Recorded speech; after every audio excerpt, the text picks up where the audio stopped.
یہ غور کریں اور یاد رکھیں اس بات کو۔ امام مالک بن دینار رحمت اللہ علیہ فرماتے ہیں مجھ سے کہنے لگا پیسے آئے تو میں عیاش ہو گیا، رمضان کا مہینہ تھا، عصر کے بعد میری اماں افطاری کی تیاری کر رہی تھی، میں گیا، میں نے کہا شراب پی ہوئی، اماں روٹی دے، تو اماں کہنے لگی شرم کر، شرم کر، روزہ رکھا نہیں تو جنہوں نے رکھا ہے ان کا تو خیال کر۔ کہتے اماں کی بات کا مجھے غصہ لگا، میں کہا کرتا ہوں بد نصیب ہے وہ بیٹا جس کا باپ اس سے بات کرتے ہوئے ڈرتا ہے کہ پتہ نہیں کہاں سے بولے گا۔ بد نصیب نہیں وہ بیٹا جس کی ماں اس سے بات کرتے ہوئے سہم جاتی ہے کہ پتہ نہیں کون سی بولی بولے گا۔ بد نصیب نہیں کہ ماں باپ بھی جس سے کھل کے بات نہ کر سکیں۔ حضرت مالک بن دینار سے کہنے لگا اماں نے جب کہا نا شرم کر تو مجھے غصہ آیا، میں نے ماں کو تھپڑ مارا اور میری ماں جلتے ہوئے تندور میں گری۔ لوگوں نے مجھے پکڑ کے اندر بند کر دیا کمرے میں، ساری رات میں شور سنتا رہا پر نشے میں دھوت رہا۔ سویرے آنکھ کھلی تو میری بیوی بیگ باندھ رہی تھی۔ میں نے کہا کہاں جا رہی ہو؟ کہنے لگی جو ماں کا نہیں بنا میرا کیسے بنے گا؟ وہ میں نے کہا میری اماں کا، وہ تو لوگوں نے رات کو دفن کر دی جنازہ پڑھ کے۔ تڑپ کے کہنے لگا مجھے کیوں نہیں بتایا؟ تو کہتے ہیں لوگ کہنے لگے تیری مرتی ہوئی ماں کہہ گئی تھی اسے میرا منہ نہ دیکھنے دینا، میرے جنازے کے قریب نہ آئے۔ حضرت مالک بن دینار فرماتے ہیں جب اس نے یہ بات سنائی تو میں نے بھی اس کے منہ پہ تھپڑ مارا۔ میں نے کہا تو اسی قابل ہے۔ کہتے ہیں وہ رونے لگا، حضور دعا کرے اللہ مجھ سے راضی ہو جائے۔ کہنے لگا جب ماں کی انتقال کی خبر ملی تو میں نے کلاڑی لے کے وہ ہاتھ کاٹ دیا جس سے ماں کو مارا تھا۔ میں نے ساری جائیدادیں خیرات کر دیں۔ 24 سال ہو گئے، 24 سال ساری رات نماز پڑھتا ہوں، روزہ رکھتا ہوں، حج کرتا ہوں، پر ہر سال کوئی آ کے کہتا ہے جا دوڑ جا تیرا کوئی نہیں قبول ہوا۔ حضور دعا کرے مالک راضی ہو جائے۔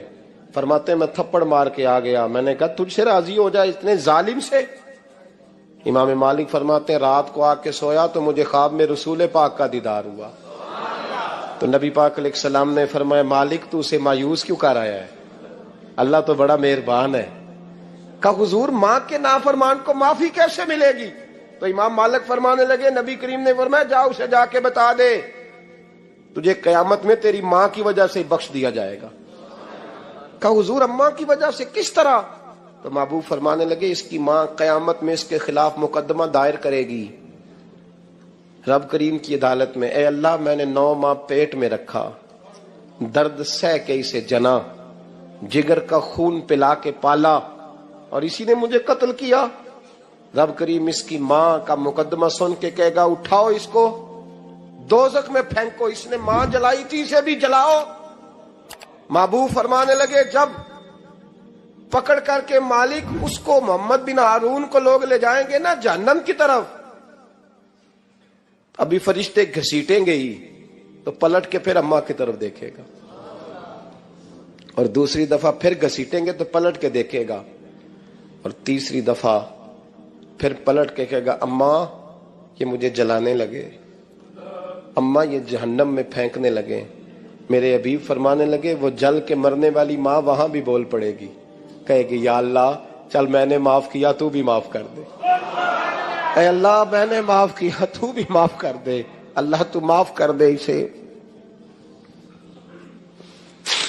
اللہ تو اس سے درگزر فرما، اسے معاف کر دے۔ میرے محبوب پاک علیہ السلام فرماتے ہیں رب کریم کہے گا اس نے تجھے جلایا، تو کہے گی اللہ یہ تو بیٹا تھا اس نے جلا دیا، میں ماں ہوں میرے سامنے جلے تو میں کیسے برداشت کر سکتی ہوں؟ فرمایا اس نے جلا کے مارا تھا پر اسی ماں کی وجہ سے رب کریم اسے جنت عطا فرمائے گا۔ پلٹا جا کے ماں کے پیروں میں بیٹھ، جا سویرے ان پڑھ باپ سے دعا کرایا کر، جا بالکل انگوٹھا چھاپ باپ سے صبح دعا کرایا کر، دیکھ رب کریم تیرے لیے رحمتوں کے دروازے کھول دے گا۔ عزیز دوستو قرآن مجید نے کہا ہے وَبِالْوَالِدَيْنِ احسانا، اپنے والدین کے ساتھ احسان کرو، اپنے والدین کے ساتھ احسان والا نیکی والا رویہ اختیار کرو۔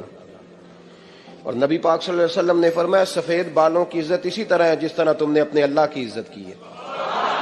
یہ بخاری مسلم کی حدیث ہے۔ فٹافٹ کھڑے ہو جاؤ جی پیر صاحب آ گئے تھے، پیر صاحب ٹائم نہ لاؤندے آ کیوں یہ کام کرتے ہیں؟ کچھ بھی نہیں ہوتا. جو عزت کرتا ہے اس کا پتہ ہوتا ہے دل سے کر رہا ہے.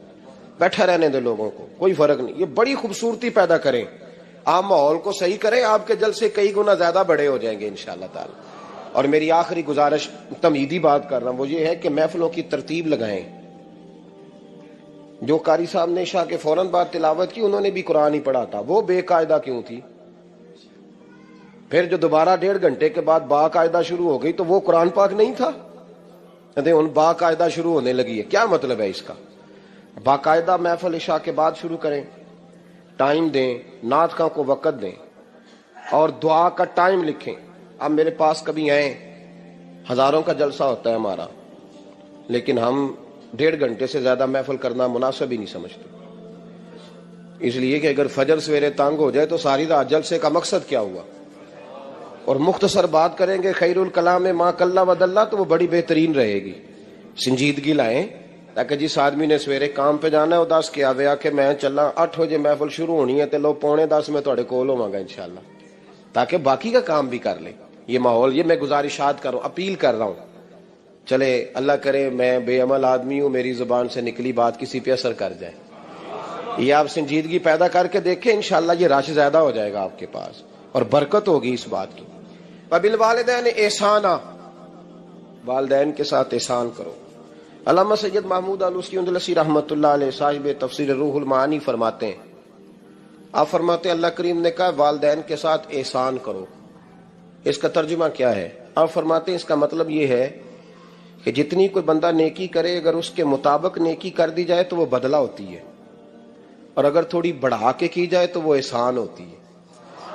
فرمایا رب کریم فرماتے ہیں اس طرح کرو، ذرا سوچ لو بچپن سے لے کر آخر تک جہاں تک تم موجود ہو تمہارے ماں باپ نے تمہارے ساتھ کیا کیا ہے. اگر اس سے بڑھا کے کرو گے تو اس کا مطلب ہے تم نے احسان کیا ہے. ماں باپ جو ہوتے ہیں نا، ٹھنڈی چھاؤں، میٹھی زندگی. ماں ان پڑھ بھی ہو نا تو کم از کم یونیورسٹی ہوتی ہے، اور باپ اگر بالکل انگوٹھا چھاپ بھی ہو نا، تو کسی کالج میں، مدرسے میں، ادارے میں نہ پڑھا ہو، تو بیٹے کے حق میں جن چیزوں کی ضرورت ہوتی ہے وہ ساری اللہ باپ کو عطا کر کے بھیجتا ہے. ماں باپ کو نا کچھ علم لدنی اللہ دیتا ہے کہ بچوں کے لیے کیسے آگے بڑھنا ہے. ماں باپ ایک حسن ہے معاشرے کا. رب تبارک و تعالیٰ کی دیکھیں نا، اللہ اکبر، دنیا میں کسی کی محبت جانچنی ہو نا تو محبت کی تمثیل دی جاتی ہے. وَتِلْكَ الْأَمْثَالُ نَضْرِبُهَا لِلنَّاسِ، اللہ لوگوں کے سمجھنے کے لیے مثالیں بیان فرماتا ہے. اللہ تبارک و تعالیٰ نے جب اپنا آپ سمجھانا چاہا نا، توجہ ہے میری بات پر، جب مالک نے اپنا آپ سمجھانا چاہا تو میرے رب نے ماں باپ کی مثال بیان فرمائی. رب ارحمہما کما ربیانی صغیرا، یا اللہ ان دونوں پہ رحم فرما. اور یہ لفظ رب یہاں 2 معنی میں آیا ہے، علماء بیٹھے. رب کا معنی ہوتا ہے تدریجن پالنا، کہ یا اللہ ان دونوں پہ رحم فرما جنہوں نے مجھے رب بن کے پالا. یعنی مطلب کیا؟ یہاں ربوبیت کا معنی پالنے کے معنی میں، تدریجن پالنا. میرے نبی پاک صلی اللہ علیہ وسلم نے فرمایا اللہ تم سے 70 ماؤں سے زیادہ محبت فرماتا ہے. یہ امام سیوطی نے در منصور میں روایت لکھی ہے. اچھا بھائی، اللہ نے بھی مثال ماں کی بیان فرمائی. فرمایا گھر جا کے اپنی اماں کو دیکھ لو، اماں تم سے کتنا پیار کرتی ہے. بس اس پیار کو تولنا شروع کر تو 70 ماؤں سے بھی زیادہ رب تم سے محبت فرمانے والا ہے. ماں کے سینے میں نا، دیکھیں نا، ایک بچی ہوتی ہے BA، وہ اس نے کر لیا، اس کی اماں روز کہتی ہے بیٹے سویرے اٹھا کر. ساس کے پاس جائے گی تو وہ کہے گی کہ اس کی اماں نے سویرے اٹھنا سکھایا ہی نہیں. اب بیٹی کہتی ہے اماں جدو جاواں گی ویکھی جائے گی. اچھا اس کی شادی ہو گئی، اس کی ساس نے آہستہ آہستہ شکوے شروع کر دیے، خامن سے کہنے لگی تو اس کو اٹھاتا ہی نہیں سویرے. وہ بھی کہتا ہے کمرے میں جا کے اماں شکوا کرتی ہے تو اٹھتی نہیں. اور بچی لاڈلی تھی، وہ نہیں تھی اٹھتی ٹائم پہ. زندگی کے 22 سال 23 سال وہ سویرے نہیں اٹھی، وقت پہ نہیں اٹھی. مثال دے رہا ہوں. پھر اسی بیٹی کو اللہ نے ایک بیٹا عطا کر دیا. صبح 100 آواز اس کی اماں دیتی تھی پر اس کی آنکھ نہیں کھلتی تھی، لیکن اسی بیٹی کا بیٹا سحری کے وقت ہلکا سا روتا ہے،